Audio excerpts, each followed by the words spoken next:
Isa po sa mga nilulutang ni Senator Judge Amy Marcos, yung tungkol nga daw po sa, parang pwede pa daw po itong iapela sa Korte Suprema. Ano po bang aasahan natin sa kampo ni Sara Duterte, sa Korte Suprema po kaya sila magpapasa ng mga dokumentong hinihingi ng Well, ng ang COA? makakasagot lang dyan, ang makakasagot lang yan, ang OPC ng tanggapan ng pangalawang Pangulo. Pero ang tanong ko naman, bakit inantay pa na i-explain sa Korte Suprema kung nagkaroon naman ng sapat na pagkakataon at kung may tama naman sapat silang batayan para gawin ng pagpapaliwanag sa parte pa lang ng Commission on Audit, di ba? Bakit kailangan ipaabot pa sa Supreme Court? Yun ang mga tanong. Kasi kung ako tatanungin mo, hindi naman naiiba ang patakaran ng pulisiya na gustong i-implement ng Commission on Audit sa kanilang pag-assess, sa kanilang pag-imbestiga dun sa paggamit ng confidential, sa kanilang pag-evaluate, to be precise. No? Pero bakit kailangan pa umabot doon? At remember, ang desisyon ng COA ay executory. Ibig sabihin, kung merong mga pag-apila, ay saka na ho yun kung may desisyon niya in the intervening period, tuloy po ang epekto ng anumang desisyon ng COA. No? Kung sa atin pa, kung na-disallow siya, disallow pa rin siya until siya ay balik pa rin ng Supreme Court upon appeal. Yung naging pagharap ni Wamil doon po sa mga center judges po. Alam mo, kung picture pa to, talagang nakukompleto na yung picture. No?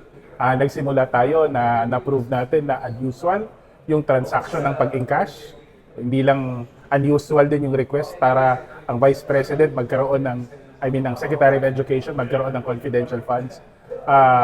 Nakita din, na-prove doon sa testimony ni Wamil doon na unusual din yung pinaggamitan. Diba?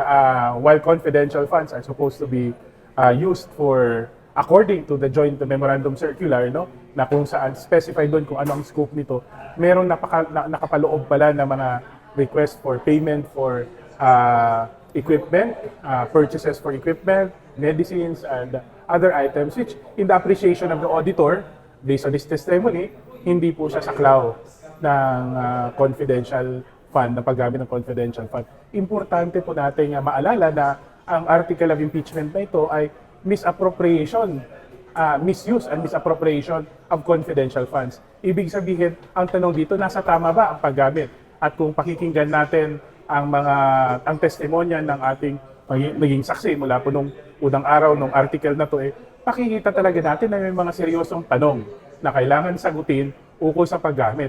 At in fact, if we were to consider the testimony also of our witness, makikita natin na meron ding pattern of trying to evade accountability. Kumbaga, doon ang request ng Office of the Vice President na mula sa isang audit observation ay ma-downgrade sana into an audit query. Diba? So, nandyan din yung, kumbaga, pagpigil sa normal na pamamaraan ng investigasyon ng Commission on Audit tungkol sa paggamit ng confidential funds, which I think are very telling, no, of an attempt, of a pattern to avoid accountability. Kumbaga, parang nagamit yung confidentiality to avoid accountability.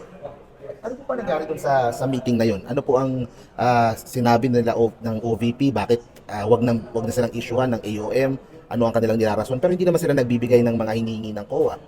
Batay doon sa testimonya ng ating saksi, na pag-alaman natin na ang request doon sa meeting na yun, ang request ng Office of the Vice President ay ma-downgrade mula sa pagiging audit observation to an audit query. Kung ako ang tatanungin, ang magiging implikasyon doon ay hindi ho magiging saklaw ng formal na investigation. Diba? Kumbaga, magkakaroon ng ibang proseso para sa Vice Presidente. At that raises the question, di ba? Paano ba magiging mas mataas pa sa takdang patakaran ang pangalawang Pangulo, di ba? What makes it so special? Bakit may special handling? Bakit may unusual request? Bakit may unusual process na hinihingi?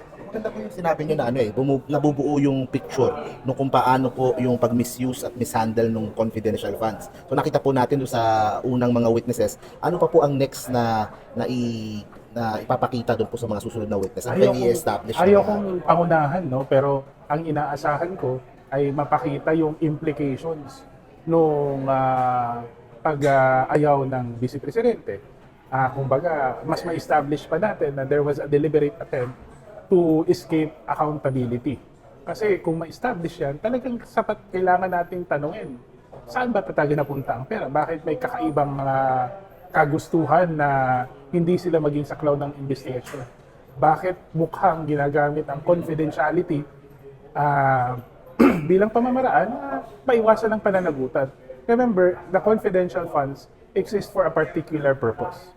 Hindi po ito lisensya na gamitin, katulad niya nung sinabi kanina, paulit-ulit ng mga senator judges at ng mga councils, ang confidential funds ay hindi po private funds. Ito po ay public funds, nananatiling public funds. Kaya malagang tanongin na paano ginamit ito kasi pera pa po ito ng bayan.